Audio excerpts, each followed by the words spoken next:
Okay, welcome back. Now, I know it's been a while since I made Carentan Part 1, but now I've finished making Carentan Part 2.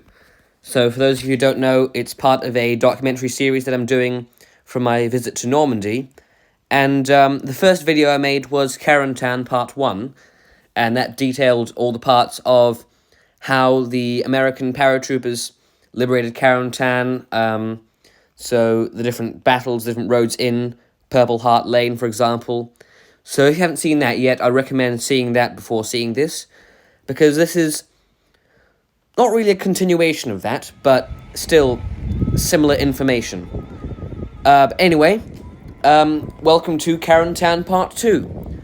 So, in this video, we'll be covering the stuff about Carentan that I didn't cover in Part 1.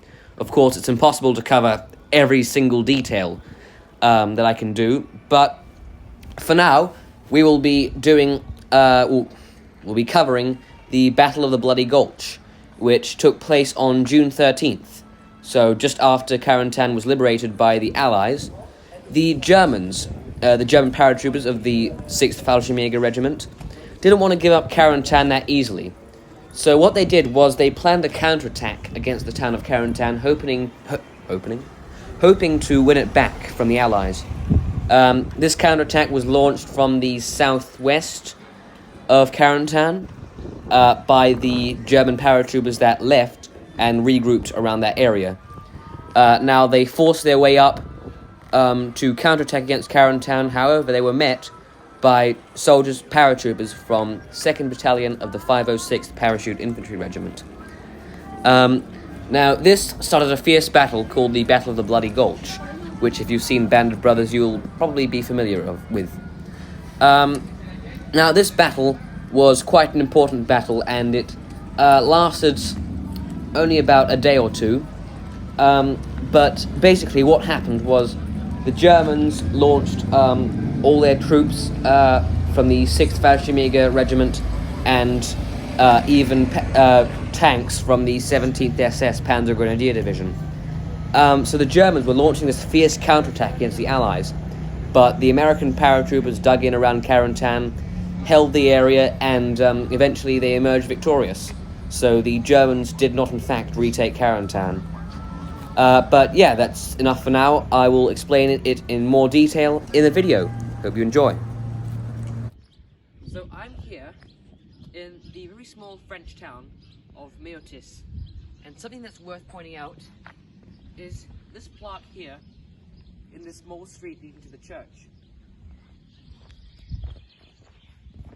For those of you who don't know, General Theodore Roosevelt was the commander of the 4th U.S. Infantry Division.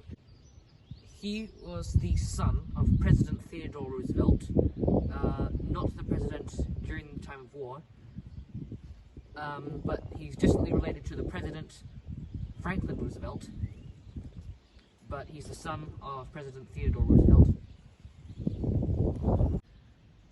Now, he landed on Utah Beach with the 4th Infantry Division on the 6th of June 1944, probably not in the first wave, it doesn't say here, but I presume later on in the day. And he died of a heart attack on the 12th of July 1944. And this is pretty much the spot where he died. So this is where General Theodore Roosevelt, commander of the 4th U.S. Infantry Division, died. Right here in this small town of Méotis. So I'm now here on the outskirts of Carentan at the site of the Battle of the Bloody Gulch. This was around June 13th when the Germans decided to counterattack the Allies. Now that counterattack was organized at Donville Manor, which is down that way, and the Germans counterattacked in this direction towards Carentan, which is down there. Now this here was like a walking bicycle path. Used to be a railway line that ran through here, and this is where 2nd Battalion of the 506th, the main lines were stretched out along here. Now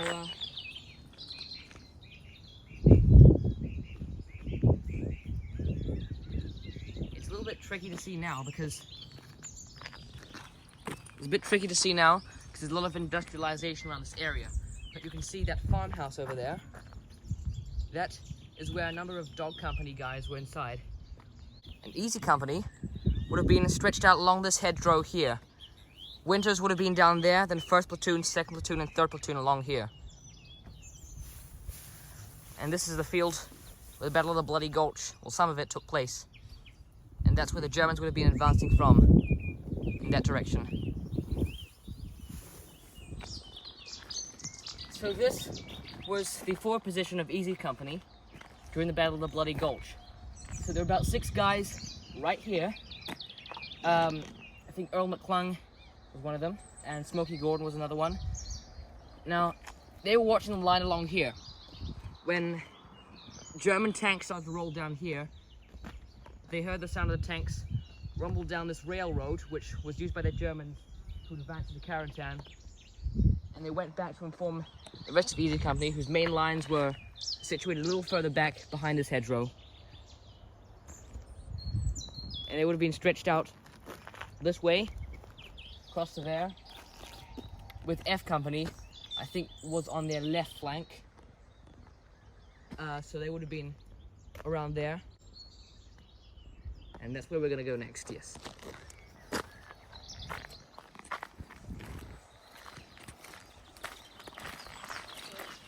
When the tanks started to rumble in along this railroad, the forward post of Easy Company, the guys in there would have rushed back along this hedgerow, this ditch here, to inform the rest of Easy Company that the Germans were advancing.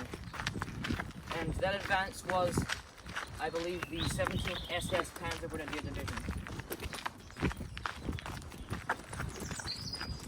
Now, where Easy Company's lines were, Easy Company, that is Easy Company 2nd Battalion 506, it's a little bit hard to see. It's on the other side of this little dike here, this hedgerow, but it would have stretched along an area just behind here. So the place where they were is now a supermarket, I think, or some sort of industrial car park. So you're going to have to use a bit of imagination. But that will be where Easy Company was during the Battle of the Bloody Gulch.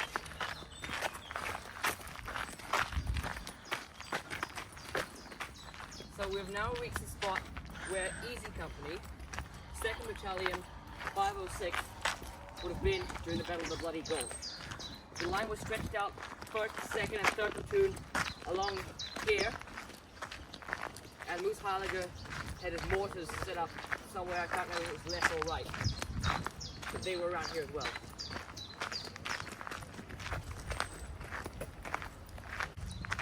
The Germans were advancing through this area, and the Americans were holding the line here.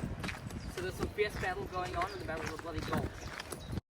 So here you can see where the battlefield of the Bloody Gulch used to be. Now, over there is where Easy Company would have been, with their line stretched out around that area. In the main line was 1st Platoon, 2nd Platoon, and 3rd Platoon, with the mortars in a line over here, and they were ready to face the Germans who are coming down from behind me.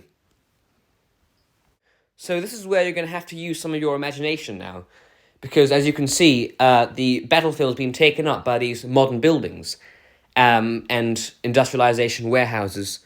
But yeah, that's where the battlefield used to be. Now, unfortunately, I have either lost or not filmed at all any footage for other parts of the Battle of the Bloody Gulch. I do vaguely remember doing something about F Company, so that footage might have been lost. So unfortunately, I cannot show you that in this video. But I will talk a bit more about Carentan, just show you some before and after photos, and I hope you enjoy, yes.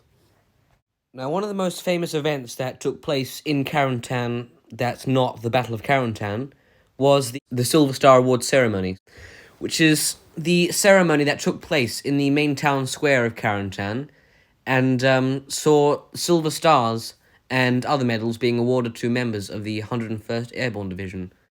Well, that's all for today's video. I hope you enjoyed that, and I'll see you in the next one.